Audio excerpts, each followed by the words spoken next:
What's up everybody and welcome back to another episode of 5 cool mods for Skyrim Special Edition. This is a series where I show you guys some interesting or just all around cool mods to come out for Skyrim, and I do post these a few times a week. We are now sitting around the 3,000 mods numbers. That is 3,000 mods uploaded to Bethesda.net for Skyrim, so that's obviously not even including some of the mods on Nexus, which is absolutely crazy, but I feel like it's also making this series more and more important for a lot of people because it actually is me kind of just going through hundreds of mods a day and finding some of the best ones that come out. Regardless, I only see this trend as continuing because there's actually still a lot we don't have yet. A lot of the really big mods or mods that required a little bit more work than just a simple port haven't been ported over yet for obvious reasons. With all that being said, if you guys do enjoy the series, do consider subscribing. But with that, let's get right into it.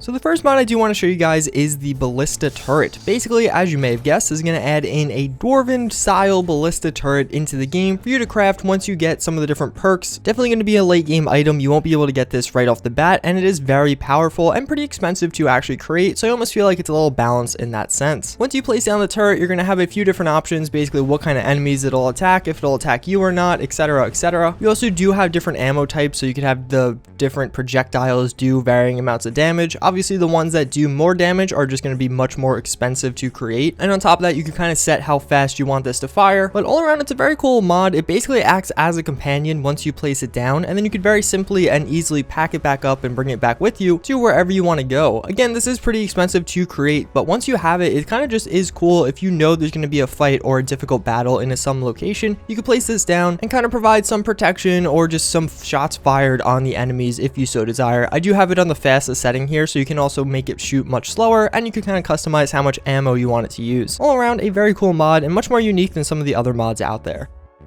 So up next we have Elven Wood. Basically, this is going to be a little bit, I guess you could call it a settlement. It is just an elf area that does have a few different player homes and just some other little knickknacks around. There's a shop and some just elves to talk to. All this is located in the trees, and honestly, it's just a very cool location added into Skyrim. It does have its own custom soundtrack, although I'm not going to show you that in this video. It's best to just experience that in-game as you stumble upon it. I don't really want to ruin everything. Nonetheless, this isn't like some crazy town mod. More or less, it just is a new location with a few different shops, including an innkeeper, a blacksmith, a general store, and a Fletcher. And of course, there is a house for you to buy here. More or less just adding in a not as major settlement, but a little town for you to visit, maybe do some shopping in. And honestly, I think a very cool place to live, especially if you're an elf character. I think it's very fitting in that sense.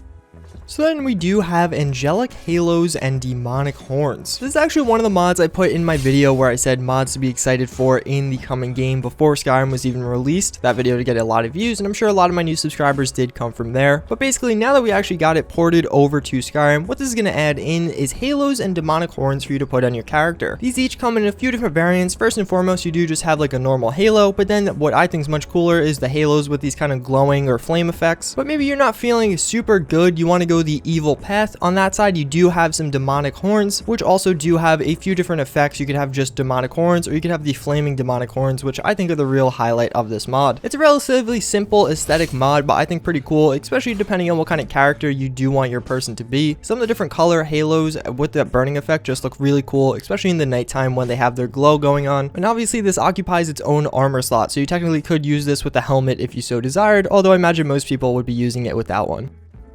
So up next we do have Witcher Silver Swords. So if you guys are familiar with the Witcher series, basically one of the different things in there is silver swords. You have a normal sword and then you have a silver sword. The silver sword is meant to be used for attacking some of the different enemies like ghouls or just different kind of monsters, while the regular sword obviously is for humans and just traditional monsters. So this mod's actually going to add in 2 of those different swords into Skyrim for PC. I'm using the one-handed version. There also is a great sword variant, which is going to do a little bit more damage, and of course you'll hold it with both hands. I think it's a very cool mod. This sword is extremely high quality, so when you're actually using it, make sure to pay attention because, I don't know, it just looks really badass. And of course, it has all the different logos and stuff like that that do come with the Witcher game. I also think it's important to note that the like little sword holder thing, that is also very high quality, and especially with this mod, there was a lot of work and effort put into that, and I feel like a lot of different swords mods will overlook that, but honestly, if you're walking around, you're probably going to be staring at that also, so it's an important note to not to overlook it. All around, a very cool mod, especially if you're a fan of the Witcher series, and if you're not, it's just a cool mod to have, very high quality yet again.